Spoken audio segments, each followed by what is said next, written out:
It's Homeopathy United, Dr. Alex and myself, Rebecca, and we're here to talk about spasms, convulsions, and epilepsy today with homeopathy and flower essence support. We are actually just coming out of working on a case that had this issue. And it was a pretty intense few days, wouldn't you say, Dr. Alex? Yeah, it was. Days and nights. Yeah, days and nights. So we thought it might be a good opportunity while it was fresh in our minds, because it's very, very fresh, to talk about some of the remedies that we encountered and some of the experiences that we had as practitioners with one particular case and how it impacts lots of different animals. Let's see how successful I will be at sharing my screen. Okay. Fantastic. Can you see that, Alex? Yes, perfectly. Thank you very much. So, convulsions, epilepsy, spasms. Boy, they really take you off guard when something like this happens. You know, unless it's something that you've experienced a lot with an animal or a person, or I don't know, even then, what do you think, Alex? It's intense. It's a syndrome, basically, that is quite intense and quite sudden, and it can develop very fast either way. You know, it comes slam bam, and then it can go in a question of few seconds or a few minutes, or it might be quite prolonged and very, very intense, and then they start coming in clusters, and then they don't stop. And that's where there is really, really a lot of danger. And so we need to act quickly, Yes. or we need to find a remedy. And the remedies need to be addressed by qualified homeopath, but there are many cases where the spasms or the convulsions, they come, or the fits, whatever you want to call it, all belongs to the same thing. They can come after certain conditions. So we're going to start talking about what we can see in front of us. So the animal is absolutely fine, and suddenly it just stands rigid and falls on the floor, and all the limbs kind of get stretched and very rigid, or they might start twitching, and then, but usually we have a rigid state, and then the spasms and the convulsions come, which can be with muscles twist, or they can start running like crazy and not really realizing. You can see that whatever they do, they are not aware, they are not within their body. And the eyes might get very fixated as well, and or they can roll and start twisting and moving side to side, or rolling up, very much like the rest of the body.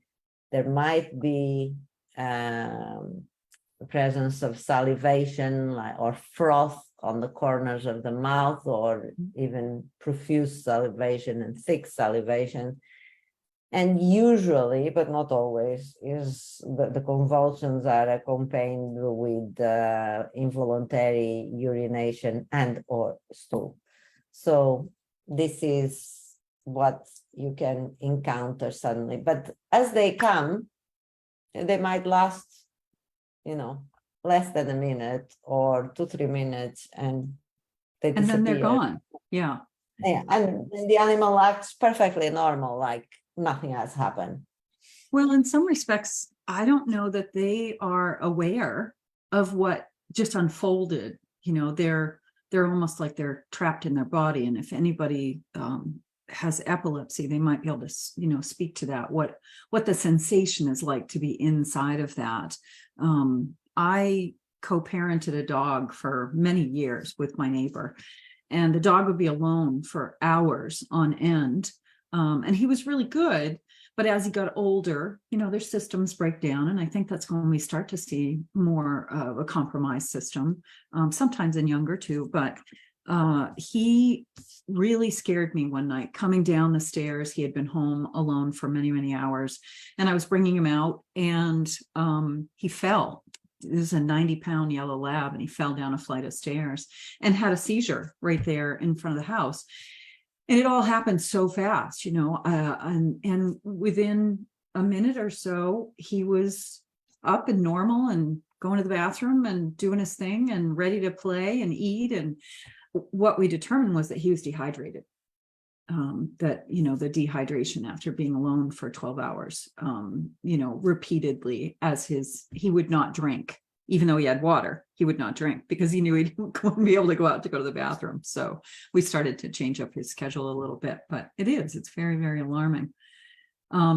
We found a great video about a Chihuahua that was having an epileptic seizure that we wanted to share with people.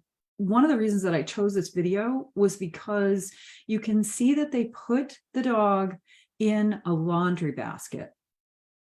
And it's about making sure they can't hurt themselves while it's happening, which I thought was really smart, because if you've ever seen an epileptic or a spasm or convulsion, they can get very erratic and really kind of throw themselves around the room. So talk a little bit about the support, Alex, and how we go about supporting this. Well, during the convulsion, we shouldn't do absolutely anything except holding the animal when it's possible and doing everything in our power to prevent them from getting hurt. Once the convulsion is gone, or even if there are repeated convulsions, usually there is a short break in between. And here is where we can address with remedies. This is where we can be proactive. And Belladonna, I would say, is the #1 remedy to go to when these type of seizures happen, because it has a big affinity to, even if it's not indicated, the constitutional remedy, the remedy that will make the epilepsy or these convulsions, stop from reoccurring. It's a remedy that will cut short and almost prevent repeated convulsions one after the other, because the danger is once they come in clusters and one after the other, usually they have a tendency to increase. And when they increase, we get to this state that is called status epilepticus, which then the animal can die. And the only way this can be stopped is actually by calling the vet as soon as possible, or picking up the animal and taking him to the vet ASAP in order to be anesthetized. Once he's anesthetized, it's the only way of stopping this state once it becomes really, really high. And we were very fortunate, actually, that in our case, we were working around the clock for 2 days. The seizures on one day started coming, but they were more sporadic, and we gave a few remedies between us, and we were hoping to stop the seizures. And there was 1 or 2 remedies that they seemed to work, but then they didn't. So, and then the convulsions became extremely intense, and they were not stopping until we got to the correct remedy. And so that, happened. and just as an aside, that animal had a history of seizures. She has had seizures in the past. We believe that there was some neurological damage to her when she was very, very little, and we've been treating her for several months now, and she's still technically a baby. She's I don't know, we're not entirely sure how old she is, but she's definitely younger than a year.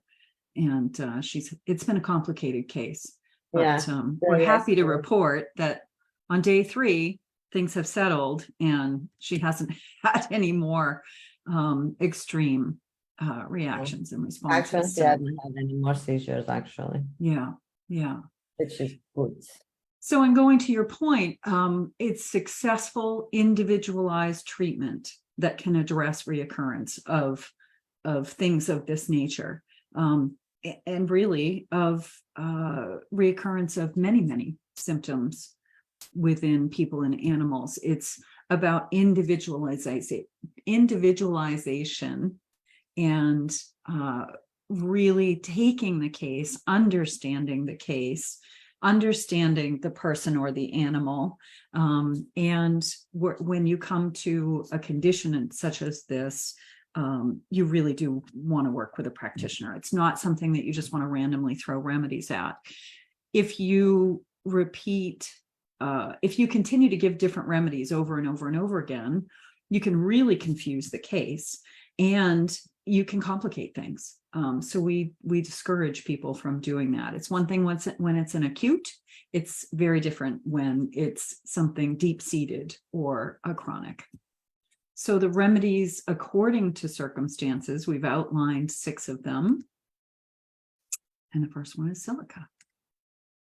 Yeah, so there will be cases where the dog or the cat or the horse, the animal, never had any seizures, and then they have to have their scheduled vaccinations, and after the vaccination you see a seizure, and you can relate, yeah, the vaccination a week ago or a month, even if it is a month ago, but never had a seizure before. So silica is the remedy that you should go for that acute, or, as we say, you cannot do anything while, or you shouldn't, except from preventing the animal from hurting himself. Mm-hmm. But once the seizure is gone, you give a dose of silica. Mm-hmm. Or the animal had to go through surgery, and after surgery, which usually has to do with the anesthetic, it has a seizure. It doesn't, again, I stretch, does not need to be necessarily immediately after or the day after, but that the animal never had any seizure, and every time he got, or sometimes, they use anesthetics to clean the teeth on dogs when they are not on raw diet. And if you see a seizure coming after the cleaning of the teeth, the causation was the anesthetic. So you go, you read Phosphorus, you read Opium, you see which one fits best the animal, and you go with that. And finally, Bufo Rana, which usually the seizures are triggered either by sexual excitement or from strong smells. Mm-hmm. Which can happen. I mean, sometimes if you get a dog into a restaurant and they have these, how do you call it? These plugins? Yeah, the sprays and the plugins. Yeah. So the scented things. Scented things, artificially scented. This can be, or any very strong scent, or it can be even from detergents. anyway, when there is a strong scent or there was a sexual excitement with animals, very easy and very common, Mhm. Bufo Rana is the remedy to go to. And then the next three, how do you pronounce this one? It's Oenanthe? Oenanthe crocata. Okay, I was close. Yeah. So usually this remedy is indicated if after the seizure, the animal either loses conscious or is like in a very deep dazed state, Like they're It's zoned out, they're just checked out. You can't get them to respond at all. yeah, exactly. So this is the remedy, Oenanthe crocata. If the seizures are, once the seizure is gone, you lift the lips of the dog or of the cat or whatever animal, and you see that there is a blueness of the mucosa of the aura, or the tongue is blue, and you touch the animal and the animal is really, really cold, then Cuprum is the remedy that you should give after the seizure and to prevent, more seizures to come in the short period of time. And it's different. It's different than where carbo veg, a lot of people think they'll see the blueness and the cold and they immediately think of carbo veg, but which is great in a state of collapse. But Cuprum is specifically for after a seizure with those symptoms. True. And carbo veg does not have the spasms and the contractions.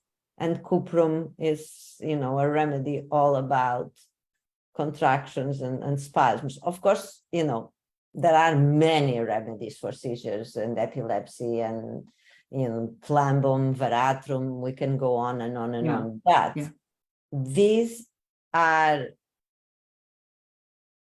very good addressing these kind of problems. And these are the problems that we usually encounter more often.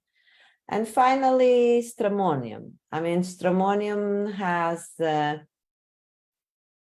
after the seizures or even during the seizures, the animal will start running around like crazy. And usually if it is a horse, it will take off and it will run until it drops. That calls for Stramonium. It's a very clear keynote. Yeah, exactly. Thank you. Okay, Absolutely. yes, that's definitely Stramonium. There's no questioning. And a little bit about potency. Oftentimes people say, well, I only have this or I only have that. I can't tell you how many times in my training that I heard, use what you have. If you find it's not holding, go up in potency, but don't necessarily start high, because then you don't have any place to go. So start with, not necessarily a 6C unless your animal is very, very sensitive. You want to start with at least a 30. But with certain remedies, you do want to start higher. But if you start lower, then at least, and you have a higher potency, then at least you have someplace to go. If you don't have a higher potency, then it's more about frequency, wouldn't you say, Alex? Yeah, because the seizures usually are very intense, I don't mind to start 30 to 100. But again, as you say, if you only have a 12C or if a 30C doesn't hold, which is very probable, then you repeat, Right. More frequency. Sorry for all the honking. Of course, if you repeat, and you are on a 200 or on a 1M and you don't see a change, then the remedy is wrong and you have to change. Then look to a new remedy. Well, don't look to a new remedy, then call an Well, homeopath, absolutely. call a vet. Call the vet when it happens, Yeah, and use absolutely. this, as a first aid approach, just like when we talked about stings and bites and that sort of thing. It's a great thing to use while you're waiting for the vet to show up. And a lot of times you can pull them out of it, I know. which is great because the vet gets there and they're like, why'd you call me? I know, exactly. I'm laughing because I had a case of a dog. Actually, it was a dog that had epilepsy and he was under treatment. And every time, if he had a fit, I would say, give aconite and give high, and call the vet. So she would call the vet, give the aconite, the vet would come, and the dog was perfect. And the vet would charge her anyways. Yeah, thankfully, he only had like 3-4 feet in a very, spaced throughout many years. He would have like once a year, and then he stopped having them. But well, hopefully the vet started carrying around aconite after that, because that would be a good thing to have. So the other thing that came up in the case that we worked on over the last few days this week were flower essences. And flower essences are similar and very complementary to homeopathic remedies. And in this particular incident, I had initially recommended that the owner take the flower essence because they had been up for 36 hours without any sleep at all, dealing with this injured animal, with this animal that continued to have convulsions, seizures. And she thought I was talking about the animal. So she gave it to the animal, and actually the animal responded beautifully. So that was fantastic. And they're great for sensitivity. We had talked about cell salts over the last couple of weeks, 3 weeks now, because we missed last week. Sorry about that, everybody. Internet issues, and just couldn't get online that day. But cell salts are great, and they're wonderful about rebuilding the tissue. They're something that you could use after the animal experiences seizures, because it's very depleting for their system. It's very, very taxing. The flower essences are very gentle. They are also complementary to the homeopathic remedies, and they can be used alongside with the cell salts and the remedies. So there were a handful that I looked at this week. And rescue remedy, of course, a lot of people think of this remedy when there's stress, when there's something that goes wrong, and it really doesn't even matter what it is. Rescue remedy is fantastic. It kind of resets the body. The rescue remedy for pets, I will say, is in glycerin, and it does have a couple of additives. So if you have a really sensitive animal, you might just spray it on their bed.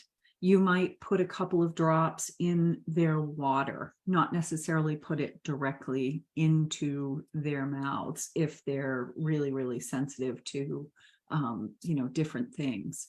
But this is a great flower essence to start with. There's another name for it called 5-flower formula. It's the same exact formula. It's just that Bach copyrighted rescue remedy, and it's about panic, disorientation, loss of consciousness. So this is a great place to go. The next one is crabapple, and this is a fantastic flower essence. It's all about cleansing the system and of poisons, of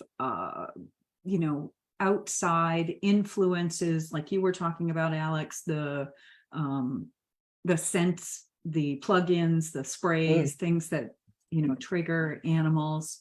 I had posted earlier in the week, I think, about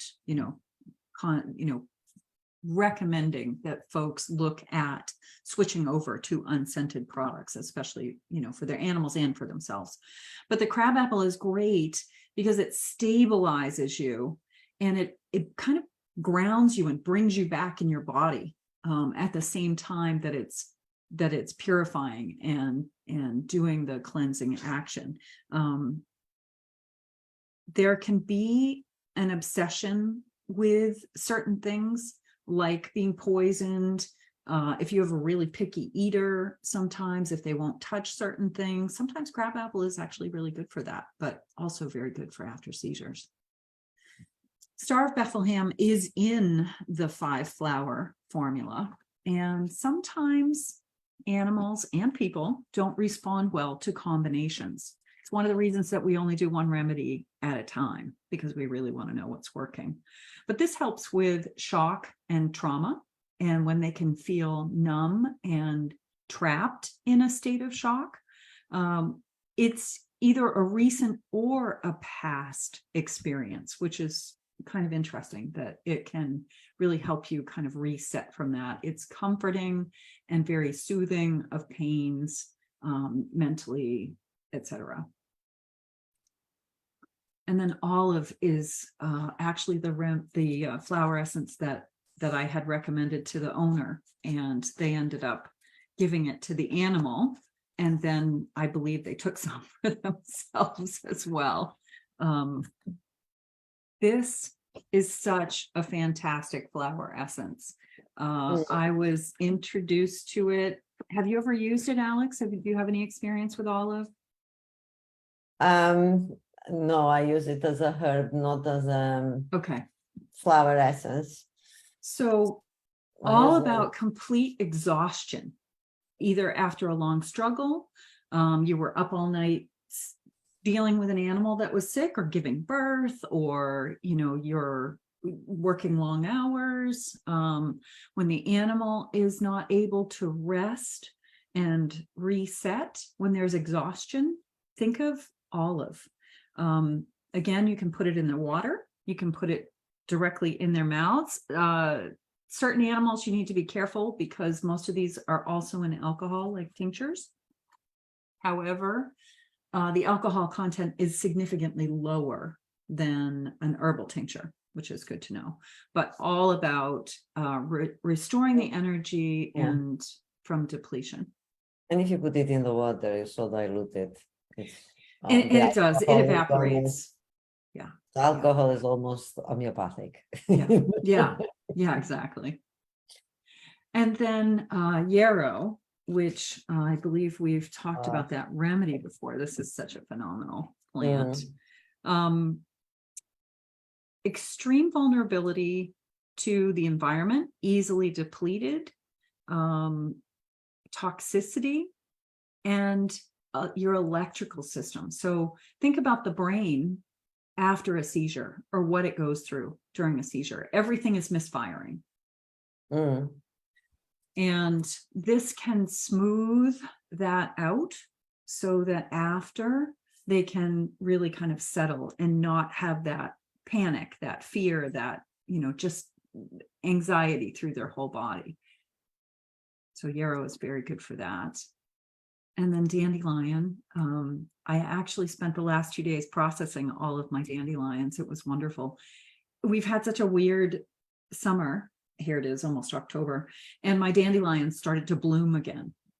But I had put them all in my vegetable garden so that they would get nice and big, and just harvested them for the roots for tincture. But this, again, tincture, remedy, flower essence, master of detox. It cleanses our system, releases tensions. And the beautiful thing is it releases tensions, aches, and pains held in the muscles, which is where we hold all of our toxins, right?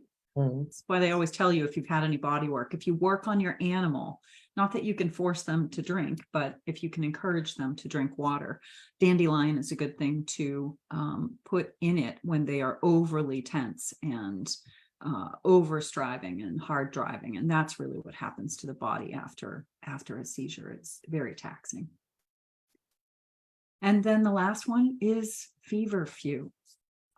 Very calming, releasing just the nervousness, the anxiety, the intensity that has just occurred. So yet another flower essence to consider and reach for. So lots of good tools, and I'm gonna zip back to are, no, not that guy, but this one. So hopefully this is helpful to folks should they encounter something like this. You have a few things for your toolbox.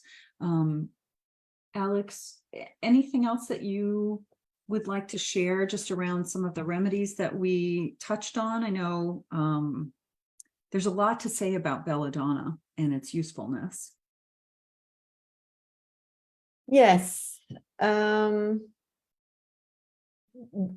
That's the main remedy to go to. We said that it really helps preventing the other convulsions from coming, or in the majority of the cases. Of course, there has to have a degree of similarity between the convulsions and the symptoms that the remedy can cause. Usually the animal will have very dilated pupils and the eyes will be very glazed.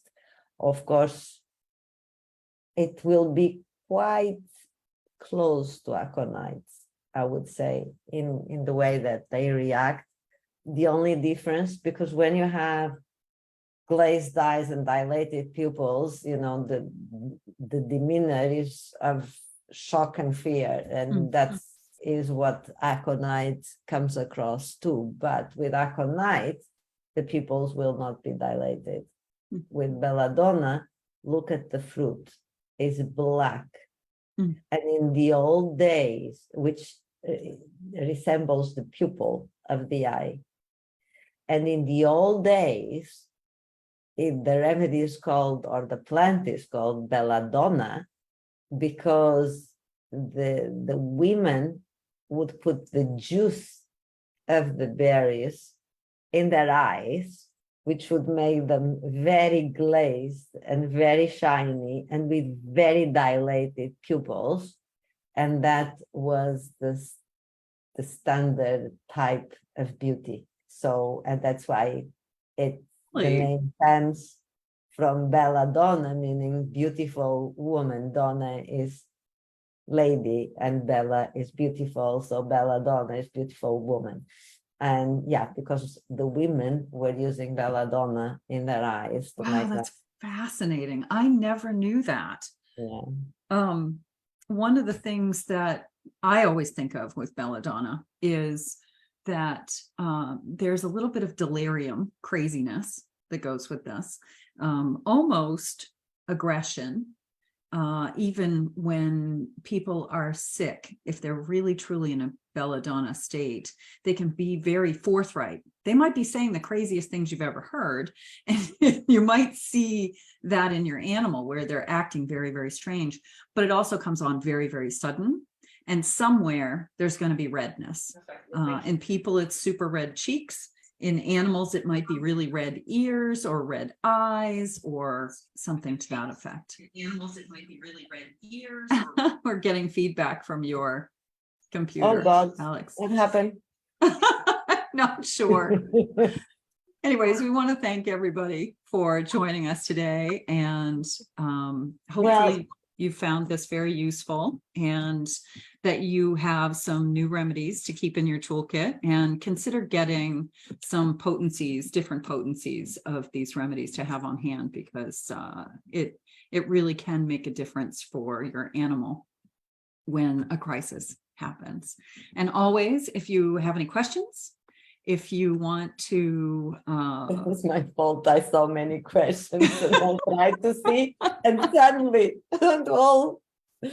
Okay. Yep. No, I see it now. It says, well, I was trying to, but then I closed everything. Yeah, no, I see Summer Dawn asked, do you dry the root first? And I'll respond to her. I think she was talking about the dandelion. The dandelion, I was writing, no, I didn't dry mine. I mean, I do it straight away, but then it was loud. Yeah, it's okay. So we hope to see everybody next week, and thank you all for joining us and for being part of our group and for participating, and we look forward to seeing you next time.